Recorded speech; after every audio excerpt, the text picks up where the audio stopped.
Bonjour Fabien Gay, Bonjour. comment allez-vous? Mais écoutez, ça va très bien. Comme tout à chacun, je respecte le confinement. Je suis en famille et j'ai de la chance que tout le monde aille bien autour de moi. Et j'ai une pensée pour celles et ceux qui sont en première ligne dans cette crise. D'abord les personnels soignants, mais aussi évidemment les caissières, les agriculteurs, les pompiers, les policiers, celles et ceux qui tiennent en vérité face à cette crise et qui ont souvent des petits salaires. Et puis je pense aux personnes seules aussi, parce que le confinement, au bout de plus d'un mois, quand on est seul, quand on est célibataire, veuf ou veuve, ça doit peser, ça doit peser. Donc ça, c'est une vraie question. Et puis j'ai une pensée aussi pour évidemment les plus précaires, les plus fragiles, parce que cette période n'est pas simple. La vie n'est pas simple déjà pour eux, elles et eux au quotidien, mais dans cette période, les inégalités se creusent. Voilà, moi je suis plutôt chanceux de ce côté-là, donc je vais plutôt bien. Voilà. Alors, les dérogations au Code du travail sur le temps de travail notamment ont été prises au nom de la guerre contre le Covid-19. Vous avez combattu ces mesures, pourquoi? Bah, nous pensons, avec les parlementaires communistes, que ce n'est pas en affaiblissant le Code du travail qu'on va mieux lutter contre le Covid-19. C'est une aberration totale. La première chose que nous avons à faire, c'est mettre fin à cette crise sanitaire et se donner les moyens pleins et entiers pour mettre fin à cette crise sanitaire. Donc, ça veut dire qu'il faut des masques, des gels, que pour le déconfinement, il faut des tests et tester massivement la population et donner les moyens à l'hôpital public de pouvoir fonctionner, je dirais, de façon la plus effective possible après 15 ans où on a dézingué l'hôpital public, où on a affaibli ses moyens, tant en moyens matériels qu'en moyens humains. Déjà, nos personnels soignants étaient à bout de souffle avant la crise. Ils nous ont alertés depuis des semaines, des mois, voire des années, que la chaîne ne tenait plus et qu'elle, en vérité, les urgences, mais aussi les services de réanimation, nos EHPAD, tenaient grâce, je dirais, au dévouement total de nos personnels. Et donc, voilà ce qui devrait concentrer nos efforts et non pas, je dirais, affaiblir le code du travail. Ça, ce n'est pas sérieux. Et puis après, oui, il y a une autre question à côté qui vient de suite après, c'est évidemment penser les moyens pour résoudre la crise économique et sociale. Les deux, évidemment soutenir les entreprises, l'emploi industriel, évidemment, mais aussi que celles et ceux qui sont touchés, par exemple, par le chômage partiel, on parle aujourd'hui de 10,2 millions de personnes qui sont à 84% de leur salaire, donc elles et eux doivent être aidés parce que ça veut dire que celles et ceux qui étaient un peu au-dessus du SMIC perdent 150 euros et donc déjà qui finissaient les mois ric-rac, voire en dessous, là ils vont devoir faire des choix dès le mois d'avril entre payer le loyer, se nourrir ou payer les factures d'électricité. Donc tout ceci n'est pas sérieux. Il faut que le chômage partiel soit payé à 100% et qu'on les aide dans la période parce que être confiné chez soi, c'est plus utiliser son matériel informatique, son appareils électroménagers. Il y a une surconsommation aussi de nourriture, puisque, par exemple, les enfants ne vont plus à la cantine scolaire. Et il faut dire que pour beaucoup d'enfants, c'était le seul repas équilibré de la journée, le repas du midi à la cantine. Donc là, on fait tous les repas du matin au soir ici, en famille complète. Donc ça pèse dans les budgets. Donc ils doivent être aidés. Et évidemment, les plus précaires, les plus fragiles. D'ailleurs, en Seine-Saint-Denis, le préfet vient d'alerter que nous pourrions, euh, personne ne l'espère, mais avoir des émeutes de la faim, notamment dans les familles les plus précaires, les foyers de travailleurs, les foyers de migrants, la question des SDF. Bon, bref, nous pourrions avoir des émeutes de la faim en France. Donc, il faut là aussi que l'État aide beaucoup plus les associations et les municipalités, parce qu'il y a aussi des municipalités qui sont à l'œuvre, des départements, pour pouvoir, notamment sur la livraison des repas, mieux l'assurer, mieux l'encadrer, donner les moyens aux bénévoles d'être sécurisés, et puis évidemment beaucoup plus d'aide que qu'on l'a aujourd'hui. Nous entrons dans la crise économique qui est peut-être la plus violente de l'histoire du capitalisme en temps de paix. Vous avez posé la question dans l'hémicycle, qui va payer la crise? Que vous a-t-on répondu? Oui, nous sommes à 8 points de récession. Très probablement que la question va être, ça va être encore dégradé. Personne ne sait véritablement où ça va s'arrêter. Des économistes donnaient une échelle il y a un mois, au tout début de la crise, entre 3 points à 22 points de récession. Donc c'est quand même une fourchette extrêmement large. Nous sommes à 8. Très probablement, nous allons pouvoir monter à 13.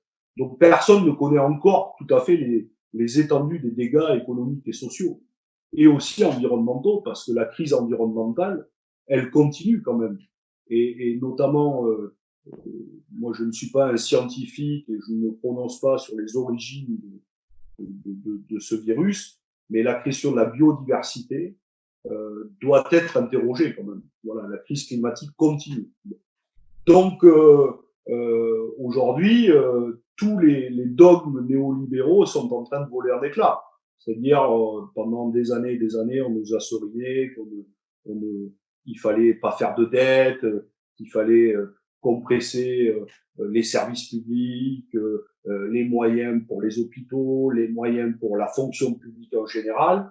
Tout ça est en train de voler en éclats puisque tous les États au monde sont obligés d'avoir un choc d'offres et de demandes très fort. Nous en sommes à 415 milliards d'euros d'injectés en aide directe ou indirecte, par exemple pour les entreprises, là où on nous disait qu'il y a encore quelques semaines, trouver 3 à 10 milliards d'euros pour les retraites, c'était impossible. Donc, vous voyez, donc, ça, c'est évidemment énorme.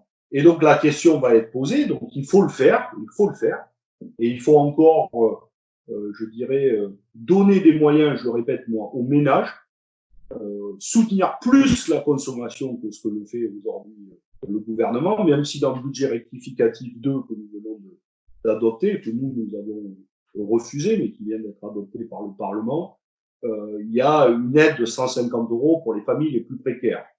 C'est bien, ce n'est pas suffisant. Nous avons proposé de doubler cette aide, et je pense, et je reviens sur la question de celles et ceux qui sont au chômage partiel, 84% du salaire, c'est une perte énorme. Donc il faut qu'il y ait aussi des choses très concrètes mises sur la table pour les aider. Et donc la question va venir ensuite, qui va payer? Donc la droite, le patronat et le gouvernement main dans la main, eux, ils ont déjà commencé à imaginer le après. Parce que j'aime pas trop cette expression de après. Le après, c'est maintenant qu'il se décide. Toutes les décisions que nous prenons, c'est maintenant. Le nouveau monde à inventer pour après, il se décide maintenant. Et tout ce que nous faisons est politique. Donc, eux, ils ont commencé à travailler le après. Ils ont allégé le code du travail pour la période de la crise, mais vous avez vu toutes les déclarations du gouvernement, et notamment de la secrétaire d'État, Agnès Pannier-Runacher, du président du MEDEF, et de beaucoup de personnalités de droite, en disant, bon, ensuite, il va falloir assouplir le code du travail. Alors, tout le monde y va de sa petite idée. Certains proposent des semaines à 37 heures payées 35.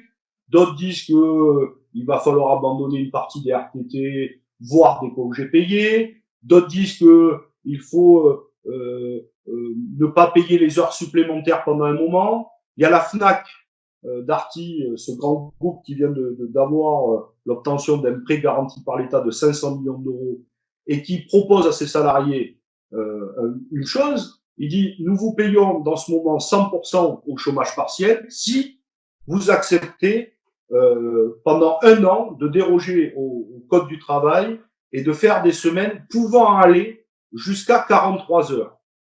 Voilà la réalité. Donc eux, ils sont en train d'imaginer le monde d'après dès maintenant. Ou alors, nous disons, nous sommes obligés de prendre des mesures économiques drastiques, fortes, mais il faut commencer pour à payer. Et donc, il faut mettre à contribution les 1% les plus riches dans cette crise. Ils ont beaucoup été épargnés ces dernières années, depuis le quinquennat Sarkozy, le quinquennat Hollande, depuis le début du quinquennat Macron. Il y a eu suppression de l'ISF, la mise en place de la flat tax, les e-tax, bon, donc les dividendes qui sont repartis depuis 2009, en 10 ans, on n'avait jamais versé autant de dividendes l'an dernier, 51 milliards d'euros. Donc il y a beaucoup d'argent dans ce pays. Donc il faut mettre à contribution ces richesses. Nous avons fait beaucoup de propositions. D'abord de rétablir l'ISF, d'une nouvelle contribution pour les salaires dépassant 250 000 euros par an, d'annuler l'exit tax, de supprimer les dividendes pour tous les actionnaires cette année. Bon, il y a beaucoup. Et puis après, il y a un débat, je dirais, plus technique, mais qui est aussi important que nous posions.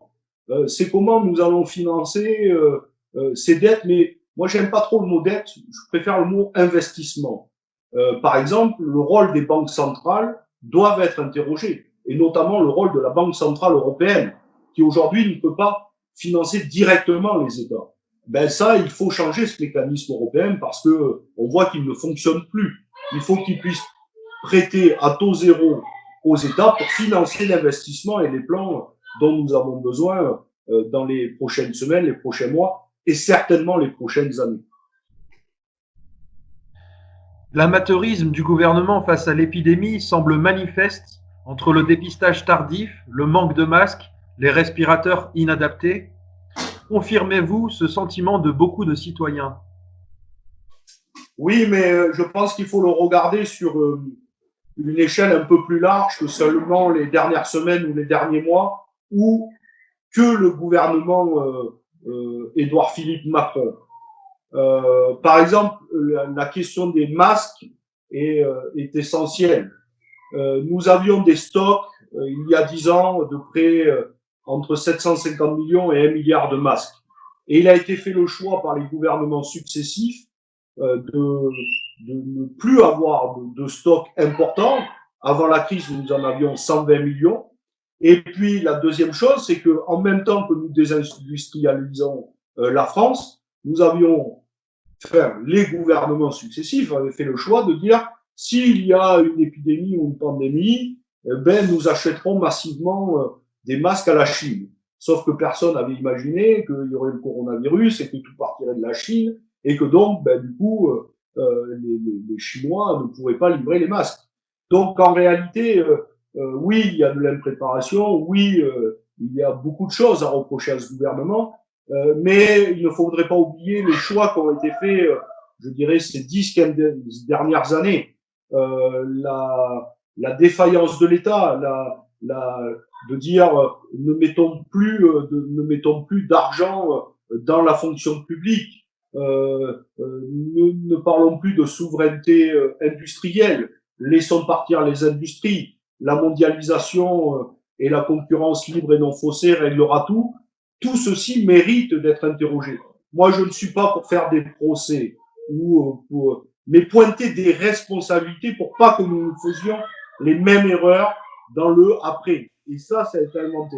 Donc la question, tout le monde a conscience que si nous avons affaire à une crise sanitaire grave, il faut que nous puissions, en France et en Europe, produire des masques, du gel, des tests et des respirateurs. Il faut donc réindustrialiser la France et acquérir cette souveraineté, je dirais, industrielle. Elle est importante, mais elle va se poser dans tout un tas d'aspects. Ensuite, il y a une question, c'est que nous devons sortir des pans entiers du secteur marchand. La santé ne peut pas être comme un secteur économique et appelé à la rentabilité. Non, on parle de nos vies. Et donc, oui, il y avait 5000 lits d'hôpitaux, mais si nous avons une crise, peut-être qu'il en faut 10, peut-être qu'il en faut 15. Il faut écouter les médecins, celles qui sont au plus près, nous dire voilà de quoi il y a besoin, et ça, on ne peut pas mégoter. Donc, il faut sortir la santé du secteur marchand et arrêter la T2A et toutes les réformes qui ont eu lieu depuis 15 ans et qui conduisent à marchandiser la santé. Mais il y a aussi d'autres secteurs. Par exemple, en temps de crise, la question énergétique mérite d'être posée. Et donc, depuis 15 ans, là aussi, on dérégule, on déréglemente, on scinde nos entreprises publiques, on le vend au privé. Tout ceci mérite d'être interrogé. Par exemple, il y a un projet sur la table du gouvernement qui s'appelle le projet Hercule, qui devrait scinder l'entreprise publique EDF en deux, privatiser une partie et continuer à nationaliser une autre. Tout ceci, il faut un moratoire et il faut arrêter cela. Et donc, il faut reposer la question d'un grand pôle public de l'énergie. Bon, il y a beaucoup de choses. Le médicament, par exemple, là aussi, par exemple, Sanofi, qui fonctionne à 80% avec la sécurité sociale et qui fait le choix de verser 3,9 milliards d'euros de dividendes à ses actionnaires en pleine crise sanitaire, ceci est pas acceptable. Donc là, un vrai pôle public du médicament mérite d'être posé. J'en oublie beaucoup de secteurs. Il y a aussi le monde de l'assurance qui ne joue pas le jeu, on le voit. Il y a le monde bancaire parce qu'il faut financer toutes ces réformes. Donc tout ceci mérite un grand débat politique. Mais pour que ceci émerge, il faut que le plus grand nombre s'en mêle. Parce que si nous restons, je dirais, seulement un débat parlementaire avec une majorité de droite libérale, bon, ben eux, le monde d'après, en fait, c'est le monde d'avant, mais avec quelques petits arrangements. En vérité, c'est la faillite de ce système à tous les niveaux qu'il faut réinterroger. Et donc, il faut faire de la politique avec le plus grand nombre. De quoi nous avons besoin? Non, nous n'avons pas besoin de suite de courses au profit, de courses au rendement, de cette compétition entre les peuples, y compris par exemple, nous pouvons poser, je vous pose un dernier défi, la question de la souveraineté alimentaire. C'est une véritable question. Par exemple, peut-être, certains disent, j'ai regardé France 2 hier avec attention, le reportage sur envoyé spécial, il faut pas faire peur, mais peut-être que dans certains domaines, nous pourrions être en pénurie sur certaines questions. Parce que le grand commerce mondial et le kiwi qui fait 3 fois le tour de la planète avant d'arriver dans notre assiette, ça pose question. Donc, par exemple, est-ce que, oui ou non, nous refusons les traités de libre-échange comme ils sont construits aujourd'hui entre la compétition et au moins-disant social, environnemental? Il peut y avoir des questions de juste échange entre les peuples.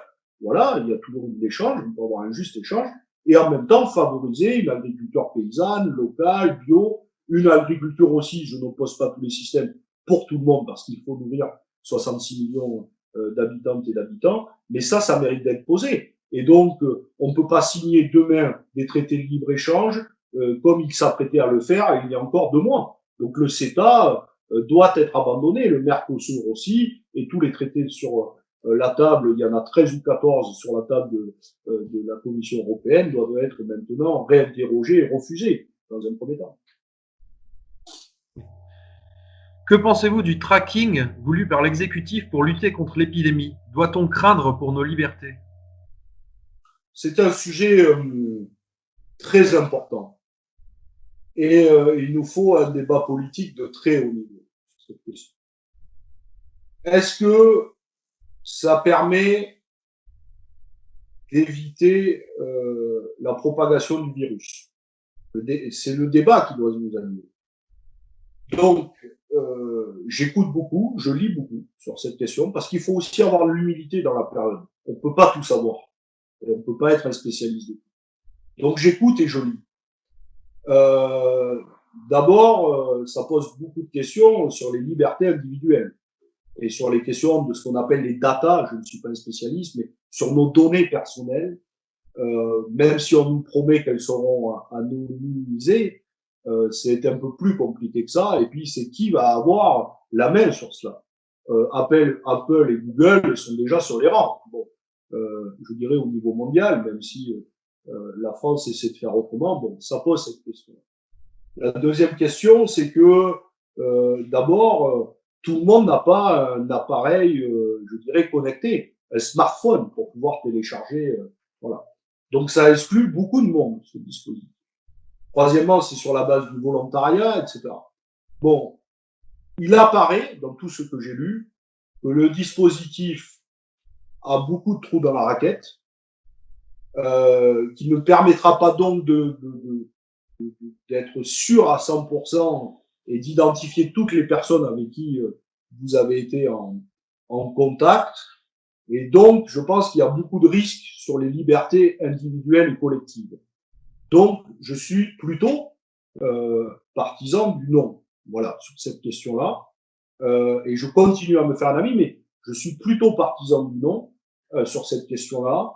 Elle, elle est, elle n'a pas prouvé son efficacité, j'ai envie de dire, et elle fait peser beaucoup de menaces sur les libertés individuelles et collectives. Pour l'instant, la seule question qui est viable et qui apparaît viable, c'est le test.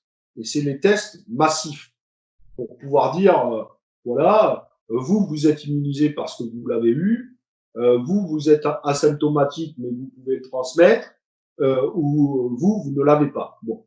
Et donc, de pouvoir isoler rapidement et de placer les gens en quarantaine, ce qu'on dit pour 14 jours ou 20 jours, donc en quatorzaine plutôt. C'est ce qui apparaît le plus aujourd'hui le meilleur dispositif. Donc c'est celui qu'il faut que je pense qu'on appuie, qu'il y ait des tests massifs faits d'abord pour les personnels soignants, ensuite dans les EHPAD, ensuite pour celles et ceux qui sont au travail, ensuite pour celles et ceux qui vont le reprendre, évidemment pour nos personnels enseignants s'ils venaient à reprendre l'école le 11 mai. Bon, ça fait beaucoup de monde à tester très rapidement. C'est à mon avis bien plus efficace que cette méthode du tracking qui pose, je l'ai dit, moi, beaucoup de problèmes éthiques et même politiques en réalité. Le tracking pose beaucoup de questions pour notre futur parce que ça, c'est aussi la mise en place probable d'une société de surveillance où nous sommes tous tracés, où tous nos déplacements, toutes nos habitudes, qu'elles soient alimentaires, culturelles ou autres, seraient analysées, nous données. On pourrait ensuite nous solliciter pour nos envies. Bon, tout ceci, ce n'est pas la société dans laquelle j'ai envie de vivre. Donc, je pense qu'il ne faut pas le mettre le doigt là-dedans. Voilà. Et surtout que c'est inefficace pour que ça apparaît inefficace en tout cas pour résoudre la crise sanitaire. Si nous ne testons pas massivement. Une dernière question. Ouais. À votre connaissance, les conditions sanitaires assurant la sécurité de tous seront-elles réunies pour la reprise du 11 mai? Ça, je ne peux pas dire. Je suis comme vous. Nous devons continuer, nous, à porter cette exigence, que les conditions sanitaires soient réunies. Bon, j'écoute les conférences de presse comme chaque Française et Français, où on nous a dit maintenant depuis plusieurs semaines que des masques et du gel avaient été commandés en masse, que des tests aussi. Et je vois que c'est un peu plus compliqué sur le terrain. C'est-à-dire que on en cherche encore, et dans beaucoup d'endroits, et notamment dans les endroits où il devrait être prioritaire, c'est-à-dire d'abord les hôpitaux et nos EHPAD. Sur le 11 mai, cela pose des questions. Comment vont-ils être distribués dans les écoles? On nous dit que les collectivités territoriales c'est elles qui vont les distribuer, mais est-ce qu'elles doivent les acheter? Bon, comment elles les distribuent? Dans quel timing? Bon, donc il y a beaucoup d'interrogations encore. Moi, je pense qu'il faut continuer à porter des exigences fortes, comme par exemple pour la reprise du travail. On ne peut se reprendre le travail que si les gestes barrières peuvent être respectés, les mesures sanitaires sont à un niveau, je dirais, optimum. Sinon, ce n'est pas possible. Donc, il faut continuer à porter ces exigences-là. Je ne sais pas, la date du 11 mai est assez lointaine, donc des choses peuvent continuer à bouger, mais elles bougent difficilement quand même. Faut être honnête, et ce sentiment-là, il est partagé, je dirais, par tous les Françaises et Français, bon, mais qui font preuve aussi de beaucoup d'ingéniosité. Euh, je vois que beaucoup d'ateliers, par exemple, masques, confection de masques, s'organisent partout sur le territoire, par des associations, par des collectifs d'habitants, des collectifs citoyens, des partis politiques, des syndicats aussi, des collectivités territoriales. Mais enfin, cette ingéniosité, elle ne peut pas remplacer le rôle de l'État. Évidemment que c'est tant mieux. Il y a aussi beaucoup de solidarité qui s'exprime dans le peuple. Et tant mieux. Celles et ceux qui applaudissent tous les soirs à 20 heures le font avec leur cœur. Mais il faudra se rappeler pourquoi nous avons applaudi et qu'est-ce qui nous a amené à cette situation-là. Et il faut organiser aussi le débat politique sur ces questions-là. Donc, tant mieux que cette ingéniosité, cette solidarité se fasse voir, et il faut l'encourager, mais ça peut pas se faire au détriment du rôle de l'État, qui, elle, doit organiser les choses sérieusement et donner les moyens à tout le monde d'être protégé dans la période.